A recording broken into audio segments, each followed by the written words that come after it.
వృశ్చికం వారికి గనక చూసుకున్నట్లయితే ఇక్కడ వృశ్చిక రాశి వారికి గ్రహణం 9వ స్థానంలో జరుగుతుంది.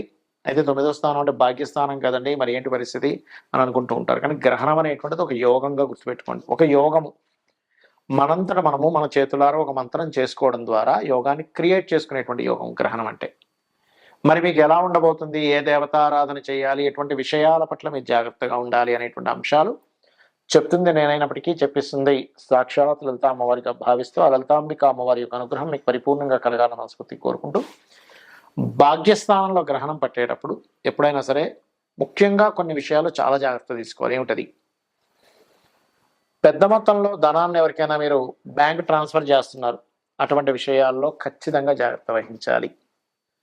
రెండవది తండ్రి గారి ఆరోగ్య విషయంలోని.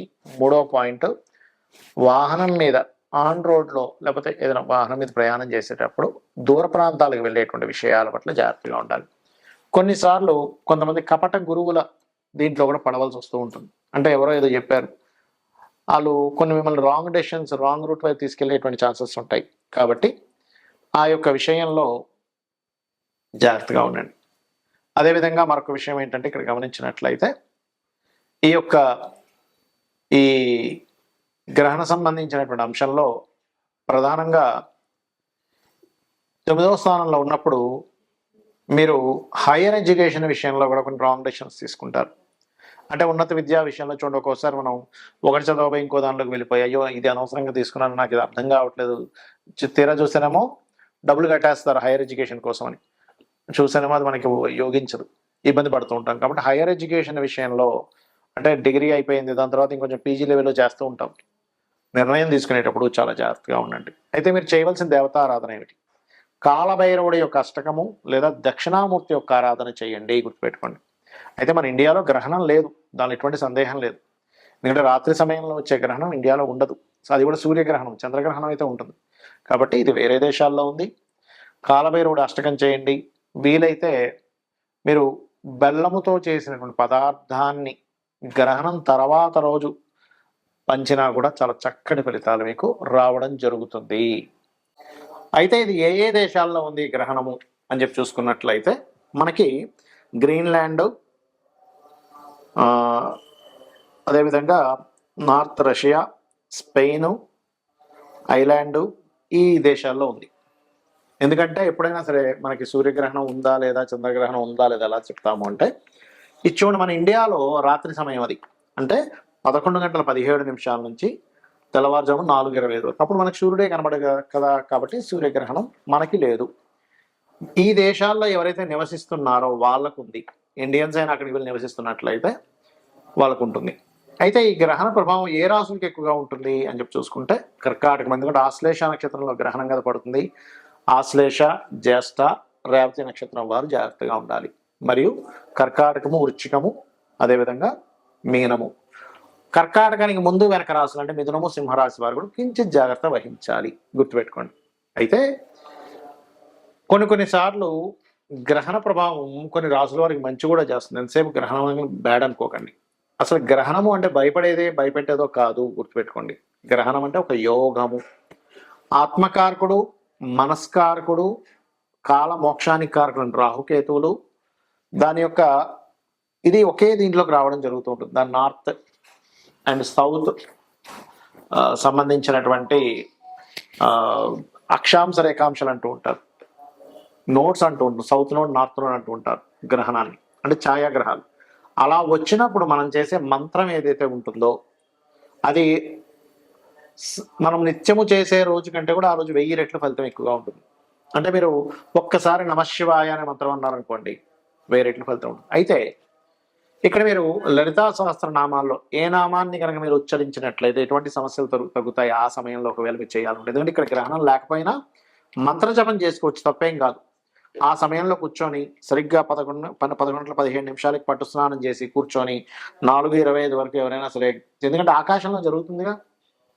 ఇప్పుడు మనిషి జన్మించినప్పుడు కూడా గ్రహం అటువైపు ఉంది అనుకోండి, భూమికి ఇటువైపు ఉన్నవాడికి ఆ గ్రహ ప్రభావం ఉంటుంది కదా.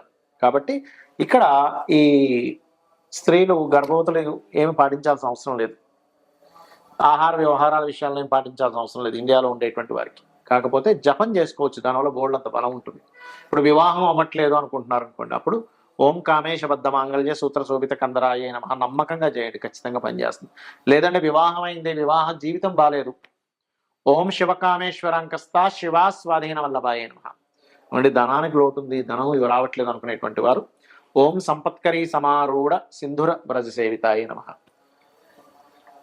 ఓం ధర్మాధ్యక్ష ధనాధ్యక్ష ధనధాన్య వివర్ధనీయ నమః కూడా చేసుకోవచ్చు. అలా కాదు, అప్పులు ఉన్నాయి, ఇవాళ రేపు మనం చూసుకుంటే అప్పులు ఎక్కువగా ఉంటున్నాయి జనాలకి, అలాంటప్పుడు ఓం అపర్ణాయై నమః అనే మంత్రం చేసుకోవచ్చు. అలా కాదండి, మాకు వ్యాపార సంబంధించినటువంటి అంశాల్లో ఇబ్బంది వస్తుంది, వ్యాపారం పరంగా మేము చాలా ఇబ్బంది పడుతున్నాము అని అనుకునేటువంటి వారు ప్రధానంగా మీరు చేయవలసింది ఓం ఇంద్రగోప పరిక్షిప్త స్మరతూనాభజంగికాయై నమః అనే మంత్రం చేసుకోండి. ఇలా మీరు కనుక చేసుకున్నట్లయితే ఖచ్చితంగా మీకు బాగుంటుంది, అందులో ఎటువంటి సందేహం లేదు. అయితే ఎప్పుడు కూడా గ్రహణాన్ని అమ్మో గ్రహణం వస్తుంది అని భయపడ్డం కాదు, అదొక యోగంగా చెప్పారు మనకు శాస్త్రాల్లో. కాబట్టి ఆ అద్భుతమైన యోగం, ఎందుకంటే ఒక మంత్ర జపం ఏదైతే ఉంటుందో ఆ మంత్ర జపము చేయడం ద్వారా మన పూర్వజన్మ కర్మ తగ్గుతుంది. ఎప్పుడైతే పూర్వజన్మ కర్మ తగ్గుతుందో మీకు ఆటోమేటిక్గా అన్నీ బాగుంటూ ఉంటాయి. కొంతమంది హెల్త్ ఇష్యూస్ ఉంటాయి చూడండి, అలాంటప్పుడు హెల్త్ ఇష్యూస్ ఉన్నప్పుడు ఏంటంటే ప్రధానంగా ఓం సర్వవ్యాధి ప్రశమని సర్వమృత్యు నివారణి అగ్రగణ్య చింత్య రూప కలికర్మశనాశిని. ఇప్పుడు నేను ఒక్కొక్క రాశికి ఒక్కొక్కటి చెప్పుకుంటూ వచ్చాను. ఆ రాశి వారు ముఖ్యంగా గ్రహణం రోజు నుంచి 41 రోజులు ఆ యొక్క విషయాల్లో జాగ్రత్తగా ఉండాలి. 41 రోజులు లేదా ఒక్కరోజు కాదు. అదేవిధంగా దానాలు ఏమి ఇవ్వాలో చెప్పాను నేను మీకు. మరొక విషయం ఏంటంటే, ఏమంటే నాకు రాశి తెలియదు ఏమీ తెలియదండి కానీ గ్రహణ ప్రభావం నా మీద ఉంటుందా అంటే, మీరు ఆ సమయంలో మీ ఇష్టదైవాన్ని స్మరించుకోండి సరిపోతుంది. రాశి తెలియదు అన్నప్పుడు పేరుతో చూసుకోవడం, పేరుతో చూసి గ్రహణం పడుతుంది అనుకోవడం అనేటువంటిది కరెక్ట్ కాదు. మీ జన్మ వివరాలు సరిగ్గా ఉంటే అప్పుడు మాత్రమే మీ గ్రహణం లగ్నం నుంచి కానీ రాశి నుంచి కానీ ఎక్కడ పడుతుంది, దానివల్ల కలిగే ఫలితాలు ఏమిటనేటువంటి చూసుకోవాలి, గుర్తుపెట్టుకోండి. అలాగే ఇంకొక విషయం ఏంటంటే, గ్రహణ సమయంలో ఎవరికైనా కానీ సన్ కనుక వీక్గా ఉన్నాడు అంటే ఆత్మకారకుడు వీక్గా ఉండి వాళ్ళకి కొన్నిసార్లు పిశాచ యోగాలు అంటారు. అంటే చూడండి, కొన్నిసార్లు నిర్మానుషమైన ప్రదేశాలు వెళ్ళినప్పుడు వాళ్ళు భయపడతారు, లేకపోతే ఏదైనా రోడ్డు మీద వేసినటువంటి నిమ్మకాయలు పసుపు కుంకుమ లాంటివి తొక్కడం జరుగుతుంది, లేకపోతే మిట్ట మధ్యాహ్నం కూడా వెళ్ళకూడదని చెప్తూ ఉంటారు మన శాస్త్రంలో. అంటే సరిగ్గా 12 గంటలు బయలుదేరకరా బయటికి వెళ్ళకరా అంటూ ఉంటారు. లేదా సరిగ్గా అర్ధరాత్రినప్పుడు చీకటిగా ఉన్నప్పుడు అమావాస్య సమయాల్లో, ఎందుకంటే ఇది అమావాస్య. ఈ అమావాస్య నాడు మన ఇండియాలో అయినా ఫారిన్ కంట్రీస్లో అయినా ఈ గ్రహణం కరెక్ట్గా మనకు అర్ధరాత్రి సమయంలో 11:15 నుంచి 4:25 మధ్యలో పడుతుంది. కాబట్టి దయచేసి బయట నిర్మానుషమైన ప్రదేశాలకు వెళ్ళకండి. ఇక్కడ కొన్ని నెగటివ్ ఎనర్జీస్కి శక్తి పెరుగుతుంది, దాని ద్వారా మీరు అనవసరంగా ఇబ్బంది పడతారు. శ్రీమాత్రే నమః.